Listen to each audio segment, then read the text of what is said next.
This parent and child are both trans and are transitioning together. Take a listen to some coverage from the Daily Mail. A mother and daughter from Brazil have revealed their double-gender transition to become father and son.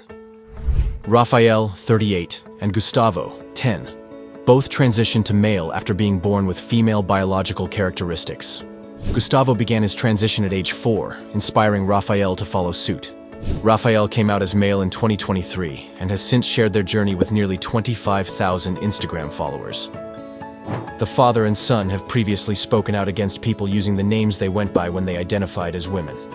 Even though it is our right to have the social name respected in practice, respect rarely happens in fact, they said. Gustavo, a student and actor, has played both transgender and cisgender characters in films. He also receives care at the Transdisciplinary Outpatient Clinic for Gender Identity in Sao Paulo. I can't decide which part of this story is craziest.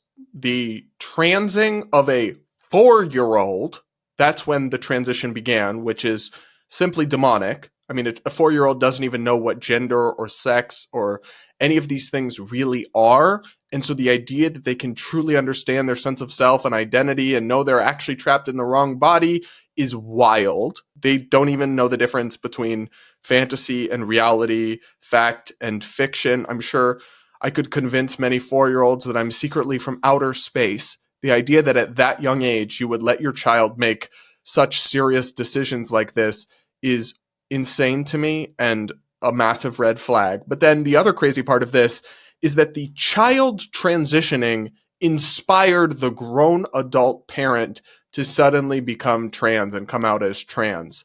That is wild. A 4-year-old should not be shaping an adult's internal identity. Like, if you don't have yourself figured out by that age, and you are taking cues and leads from your 4-year-old, something is wrong here. This statistical improbability that this is all a genuine phenomenon and there's no agenda or ideas being pushed on anyone in this situation, I would put it near 0, okay? I find this whole story kind of horrifying. I think it's actually terrible that the parent here is putting the child into the public light like this and plastering their face all over social media and making them in the news. I'm sure that's not healthy for a child, especially one who's clearly, going through a lot to experience. But I'm sure it does get the parent a lot of attention and probably financial opportunities. So maybe that's the real motivation here. And I just continue to be so dismayed that somehow my rights and acceptance as a gay man have gotten wrapped up in and associated with all that. No, thank you. No, thanks. Nope. Absolutely not. Hard pass. Up next, this woke professor just dropped an insane take on live TV. Take a listen to this Columbia professor's analysis of Trump and Elon and Doge on MSNBC, where he suggested that their efforts to cut government are actually racist and sexist. There are people who are charged with trying to find savings. So yes, it's an attack on government, but it's also an attack on this government. What I mean by that is it's an attack on this government that used to be headed by a black man. It's an attack on this government that almost elected a black woman to the highest office in the land. It's an attack on a government that has been more welcoming and more supportive of people who have come to this country in search for a better life. What? Y'all, he just went back to Obama to say it's an attack on a government that used to be run by a black man. You mean all the way from back in 2008 to 2016? That's a long time ago. This is just such race-baiting nonsense because you could just say it's an attack on a government run by a white man, Joe Biden.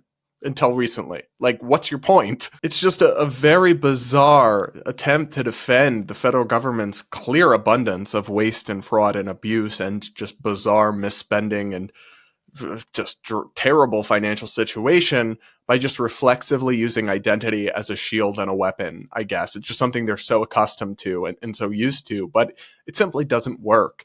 And actually, there are a lot of legitimate concerns about Doge and the things they're doing. The way they're firing people, I mean, they're very much using a hammer, not a scalpel. And a lot of mix-ups and mistakes are happening. And there is a lot of ground there for them to actually make legitimate criticisms and raise real concerns. But high-profile voices, at least some of them, they can't resist the temptation towards this identitarianism, towards this victim script, towards constantly invoking all of this stuff ad nauseum. And I just don't know if they're ever going to get the hint, or if they're just going to keep pushing this line no matter how widely and resoundingly it is rejected by the American people. Up next, the UK just keeps showing us where woke insane ideology eventually takes you. The Times reports that minority and trans criminals could avoid jail under new rules. Ethnic minority and transgender criminals may be more likely to avoid prison under changes to sentencing guidelines that take effect next month. Updated guidance sent to judges says that they should consider whether an offender is from an ethnic, cultural, or religious minority when deciding whether to impose a custodial or community sentence. That means whether they stay in prison or get released back out to the public. Other factors include whether an offender has disclosed that they are transgender, according to the Sentencing Council, an independent body that provides guidance for judges and courts to ensure consistency and transparency across the country. The new guidance has sparked claims of a two-tier sentencing policy that treats ethnic minorities favorably. I wonder why it has sparked claims of that.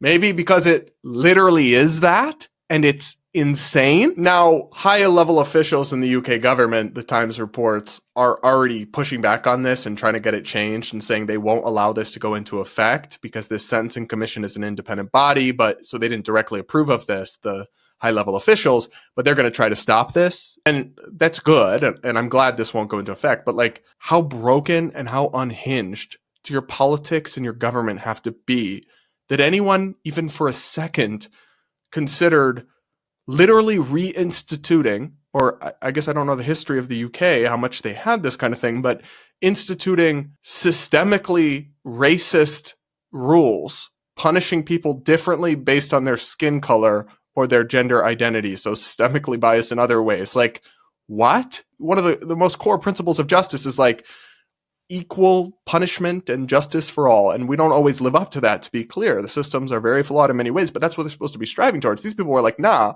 literally just let some people off the hook easier if they are somehow members of these marginalized communities. What about that is progressive? Like, what about that is liberal in any sense of what those words are supposed to mean? So if you ask me, it's not enough to just make sure these policies don't take effect. They need to find a way to remove whoever thought they were a good idea and approve them in the first place. And more broadly, we got to keep looking to the UK as a reminder of where our society will end up if we follow some of these poisonous ideologies to their logical conclusion. What do you guys think? Which of these quick hits was the craziest in your book? Let me know in the comments. And with that, that'll be it for this episode of the Brad vs. Everyone podcast. Thank you all so much for tuning in. Please do make sure subscribed if you aren't yet. Do hit the like button before you go, and we'll talk again real soon.